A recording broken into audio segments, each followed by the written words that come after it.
경기가 나빠진다라는 소식을 저희가 계속 전해드리고 있습니다만은 올해가 아니다 이거죠. 지금 경기 침체는 내년이 본격적이다.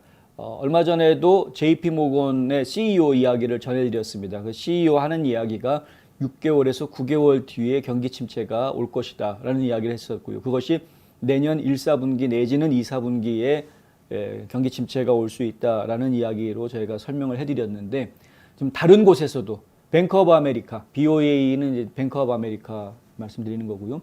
그리고 IMF에서도 결국에는 2023년에 아주 심각한 경기 불황이 올 수 있다라는 이야기를 지금 하고 있습니다. 최악은 아직 오지 않았다. 이렇게 이야기하고 있는데 뱅크 오브 아메리카가 지난주에 발표한 미국 경제에 관한 분석 보고서를 보면은요. 힘겨운 경기 침체가 내년 초에 시작이 될 것이다 라는 이제 분석을 해 놓았고요. 그리고 내년 초에 비농업 급여가 줄어들기 시작한다. 그건 뭐냐면 일반 사무직이라든가 공사 현장 같은 데서 일하는 근로자들의 월급이 내년 초부터 줄어들기 시작할 것이다 라는 이야기입니다. 월급이 줄어든다는 이야기는 그 전에 일자리가 줄어드는 현상을 먼저 보내고 따라옵니다. 그러니까 일자리가 전국적으로 줄어드는 현상이 점차 생길 것이고요. 지금 벌써 지난번 8월달, 9월달 이렇게 일자리 통계치를 보면은 일자리가 늘어나는 것이 지금 완만해지는 일자리 증가 수치가 완만해지는 모습을 저희가 보았고요. 결국에는 일자리가 마이너스 성장을 하는 그런 상황이 올해 말 내년 초 사이에 선행을 하고 그 뒤따라서 노동자들의 급여가 줄어드는 현상이 1분기 동안 진행이 될 수 있다. 내년 초부터 이제 시작이 된다는 거죠. 얼마나 오래 지속이 될지는 모르겠습니다. 그리고 지금 뱅크 오브 아메리카가 예측한 바로는 매월 약 17만 5천 개의 일자리가 사라질 것이다. 이렇게 이야기합니다. 아까 말씀드린 대로 월급이 줄어든다라는 이야기는 월급 줄어들기 전에 먼저 일자리부터 먼저 줄어들게 돼 있습니다. 일자리가 줄어들고 실업자가 늘어나고 실업률이 높아지면서 급여가 줄어들게 되는 그런 현상들이 나타나게 되는 거기 때문에 CNN에서는 뱅크 오브 아메리카가 발표한 차트를 보면 2023년 내내 일자리가 계속될 것임을 일자리 감소가 계속될 것임을 시사하고 있다라고 이야기합니다. 그러니까 내년 1년 내내 일자리가 줄어든다. 월 평균 17만 5천 개씩 일자리가 줄어든다 치면은 1년이면은요 200만 개가 사라지는 겁니다. 200만 개 일자리가 사라지는 것을 내년도에 우리가 보게 될 거다. 굉장히 심각한 문제가 생길 수 있습니다. 지금 팬데믹 터지기 직전 상태로 일자리가 완전히 회복이 안 돼 있는데 지금 거의 회복이 되어가고 있다라고 이야기하고 있는 수준이었는데 또다시 이제 경기 침체 때문에 일자리가 줄어들게 되는 모습이 숫자가 200만이다 그러면 굉장한 겁니다. 작은 숫자가 아닙니다. 분석가들은 금리 인상을 통해서 치솟는 인플레이션을 억제하려는 연방준비제도 이사회의 공격적인 시도가 단기적으로 심각한 경기 침체로 이어질 수 있다고 경종을 울리고 있습니다. 지금 뱅크 오브 아메리카의 수석 이코노미스트인 마이클 가펜 이분인데요. 마이클 가펜 같은 경우에는 CNN과 인터뷰에서 은행이 내년부터 연착륙보다는 부드럽게 경기가 나빠지는 연착륙이 아니라 단단한 착륙, 그러니까 아주 그냥 확 경기가 나빠지는 그러한 것을 대비하고 있다라고 지금 이야기를 합니다. 또 이제 IMF 국제통화기금이죠. IMF의 수석경제학자인 피에로 올리비에 구린차스 이 사람인데요. 이 구린차스 같은 경우에는 미국, 중국, 유럽 등 3대 경제가 지금 정체 상태에 있다라는 점을 지금 지적을 하고 있습니다. 경제 성장률이 지금 하향 조정되고 있는데요. IMF가 지금 전 세계에 190개 나라에다가 돈을 빌려준 조직인데 이 세계통화기금이 근데 이 전 세계에다가 돈 빌려줬으니까 이 돈의 이자도 받고 막 돈 또 원금도 회수하고 해야 되는 거 아닙니까? IMF 입장에서는 전 세계 경제가 어떻게 돌아가는지 저 사람이 돈을 갚을 수 있는지 저 나라가 돈을 갚을 수 있는지 없는지 이런 게 굉장히 민감하게 반응할 수밖에 없는 거겠죠. 근데 세계 경제가 지금 침체 일로로 향하고 있다라는 부분을 지금 이야기하고 있는 것이고요. 아직 최악의 상황은 오지 않았다라는 이야기가 구린차스가 한 이야기입니다.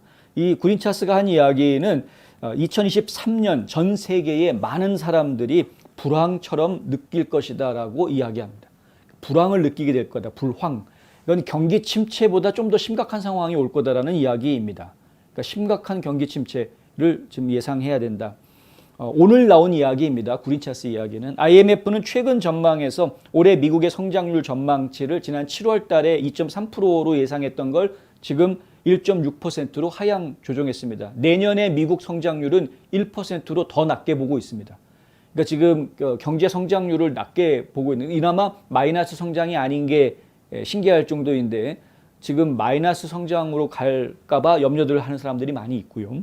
IMF는 올해 중국 경제도 마찬가지로 작년에 8.1%였는데 근데 이것이 올해는 3.2%에 머물 것이다. 이렇게 지금 전망을 했고 내년도 4.4% 정도로, 내년에는 중국이 조금 더 살아날 수 있는 것으로 예상을 하고 있습니다. 지금 중국이 이렇게 경기 성장이 갑자기 둔화된 이유가 그 제로 코비드 때문이죠. 그러니까 코로나 바이러스를 완전히 없애겠다. 제로 코로나 정책을 시행을 하고, 그리고 또 과도하게 부동산 대출을 단속하면서 기업 활동을 방해하는 이런 정부 정책 때문에 지금 중국의 경제 성장이 잠깐 주춤하고 있는 모습인데 내년에는 그것이 조금 숨통이 좀 트일 수는 있겠으나 하지만 4.4% 정도의 경제 성장률을 보일 것이다. 이건 중국 입장에서는 굉장히 뜨뜻미지근한 그런 성장률이 될 것이다라는 이야기고요. 또 IMF는 러시아의 우크라이나 공격과 서방의 모스크바 제재로 인한 엄청난 에너지 가격 때문에 휘청거리는 유로화를 공유하고 있는 19개 유럽 국가들, 이들의 집단 경제 체제 역시 내년에는 0.5% 성장에 머물 것이다. 미국을 1% 성장 보고 있는데 유럽은, EU는 지금 0.5% 성장만 할 거다라고 보고 있는 겁니다. 그러니까 유럽 지역의 경기가 미국보다 좀 더 안 좋을 것으로 지금 보고 있고요. 그럴 수밖에 없는 게 유럽은 지금 에너지를 다 의존하고 있는 상황이기 때문에 지금 심각해질 수밖에 없는 상태입니다. 전 세계적으로는 지난 7월 달에 분석을 발표할 때는 전 세계적으로 2.9% 정도 성장할 거다. 세계 경제가 이렇게 전망을 했었는데 지금은 그것을 2.7%로 소폭 낮추어서 전망치를 하향 조정을 했고요. 결국에는 그런데 지금 문제가 되는 것은 물가다라는 거죠. 물가. 작년에는 4.7% 물가 상승률이 그렇게 작년에는 전 세계적으로 그랬는데 올해가 전 세계적으로 물가 상승률이 8.8%가 나올 것이다. 이렇게 예상을 하고 있다는 겁니다. 그러니까 작년보다 물가 상승률이 2배가 됐다라는 이야기인데 이것이 결국에는 굉장히 많은 나라들의 발목을 잡게 될 것으로 그렇게 지금 예상을 하고 있습니다. 물가를 잡기 위한 연준의 노력, 저희 미국에서 지금 보고 있죠. 이미 5차례나 올해 들어서 금리 인상을 단행을 했고 그중에 3번은 0.75%를 올렸습니다. 미국의 높은 금리는 다른 나라에 투자됐던 돈을 다시 미국으로 돌아오게 만드는 효과를 발휘를 했고요. 그 때문에 달러 가치가 굉장히 높아졌습니다. 미국 밖에서는 달러 가치가 높아지면 석유를 포함한 미국 돈, 달러를 가지고 사야 되는 물건들이 있지 않습니까? 국가적으로 해외에서 물건을 사올 때 달러로 결제를 해줘야 되는 것들이 있는데 달러 가치가 올라가면서 결과적으로는 수입이 더 비싸지는, 더 비싼 돈에 수입을 해야 되는 그런 상황이 돼버렸고요. 이것은 원가 상승 효과를 가지고 와서 결국에 인플레이션을 더 부추기는 이런 현상으로 나타나게 된다. 결국 지금 한국 같은 나라들은 굉장히 많은 원자재를 수입을 해와서 가공해가지고 재생산해서 수출해가지고 먹고 사는데 근데 수입 원가가 올라가다 보니까 에너지 가격도 많이 올라갔고 그래서 수입 원가가 올라가다 보니까 결국에는 판매하는 가격을 무작정 올리게 되면은 그러면 이제 또 경쟁력에 문제가 생기게 되죠. 삼성 반도체가 지금 뭐 대만 반도체 회사에 지금 1위 자리를 내주게 된 그런 과정들이 결국은 다 이런 식입니다. 그러니까 원가는 올라가고 근데 이 판매 가격을 높이지 못하면은 손해를 보니까 손해 볼 수는 없고 근데 판매 가격을 조정을 했더니 그러면 경쟁에서 밀리는 뭐 이런 문제들이 지금 이제 생길 수밖에 없는 거고요. 그리고 더 심각한 것은 이제 외국의 국가들, 미국 이외의 다른 나라 국가들은 자국 통화의 가치를 또 보존해야 되니까요. 계속해서 달러만 올라가면 곤란하기 때문에 그래서 결국은 미국이 금리를 올리면 다른 나라들도 같이 금리를 다 올릴 수밖에 없는 상황이 되는 겁니다. 금리를 올린다라는 이야기는 더 높은 차입 비용을 부담하게 된다라는 이야기가 되고요.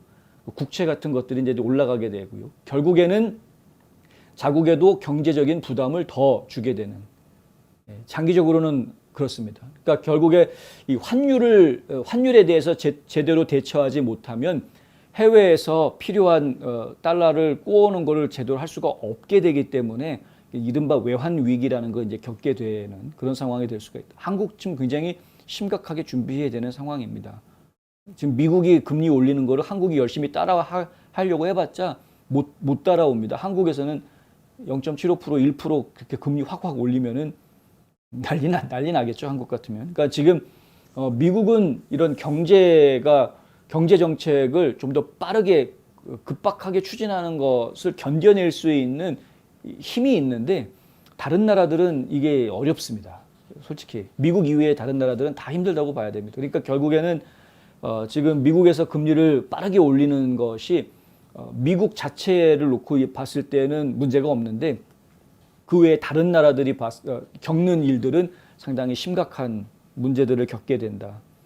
저는 바이든의 경제 방침이 전 세계 경제에 굉장히 해악이 된다라고 생각합니다. 그래서 그렇습니다. 그러니까 이건 미국만 잘 먹고 잘 살자 정책이지 전 세계를 이롭게 하는 이른바 우리가 성경에서 이야기하는 복의 통로가 되는 그런 아이디어가 아닙니다. 이게 저희가 지금 바이든과 트럼프를 자꾸 비교할 수밖에 없는 이유 중에 하나입니다. 트럼프가 했던 경제 정책들은 미국 우선주의라고 말을 하지만 이것이 미국을 통해서 그 복을 전 세계가 누리게 하는 개념입니다. 예를 들면 석유 많이 퍼내면 그러면은 유가가 하락이 되고요. 그래서 전 세계 경제가 기본적으로 안정이 될 수 있습니다. 물가 자체가 많이 올라가지를 않을 수 있는 거죠. 기본 틀을 제공을 해줍니다. 그렇게. 그러니까 미국이 석유를 많이 생산함으로써 전 세계 경제가 안정이 되는. 이게 미국이 전 세계가 복을 누리는 통로 역할을 해주는 나라가 된다라는 개념으로 아메리카 퍼스트를 이야기하는 것인데, 근데 지금 바이든이 이야기하는 메이드 인 아메리카 정책은 정말 미국만 잘 먹고 잘 살자입니다. 다른 나라 다 필요 없어.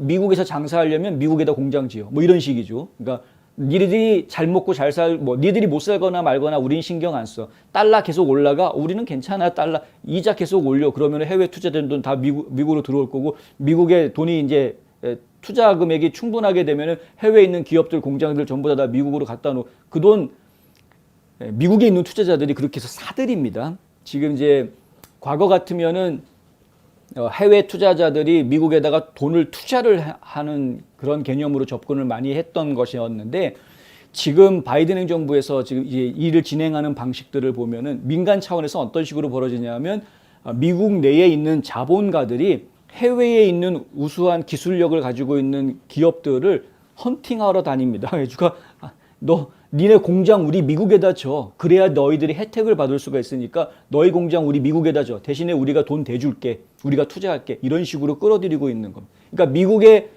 공장을 만들어 가지고 돈을 번다고 해서 그 돈이 전부 다 한국 자기네 나라로 돌아갈 수 있느냐? 그런 게 아닙니다. 개념이. 그러니까 상당 부분은 미국에 이제 남게 되는 거죠. 그러니까 이거는 미국만 잘 먹고 잘 살자라는 방식의 경제 정책이다. 이것이 결국에는 미국을 망가뜨리는 요소가 됩니다. 장기적으로 보면 미국만 잘 먹고 잘 살면 그만입니까? 전 세계가 다 굶주리고 난리가 나면 그럼 미국도 망가지게 돼 있습니다. 궁극적으로는. 그래서 이게 제살 까먹기 정책이다. 지금 바이든이 하고 있는 정책이. 그 지적을 저희가 계속 지금 해드리고 있는 것이고요.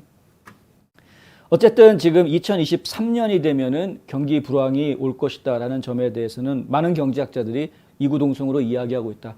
현재 버클리 캘리포니아 대학에서 강의를 하고 있는 전 IMF 수석 경제학자입니다. 이 모리스 옵스펠드라는 분인데요. 이 모리스 옵스펠드가 하는 이야기는 지나치게 공격적인 연준은 세계 경제를 불필요하게 혹독한 수축으로 몰아넣을 수 있다라고 경고했습니다. 그러니까 지금 미국 연준이 지나치게 고금리로 너무 가버리면 지금 또 0.75 올릴 것 같은데 이런 방식은 미국은 잘 먹고 잘 살 수 있게 당장은 단기적으로는 그럴지 모르나 하지만 세계 경제를 망치게 되고 그 세계 경제를 망쳐놓게 되면 결국에는 그것이 여파가 미국한테도 올 수밖에 없다라는 이야기를 지금 하고 있는 겁니다. 정신 좀 똑바로 차려야 되겠습니다. 미국 행정부 그리고 연준.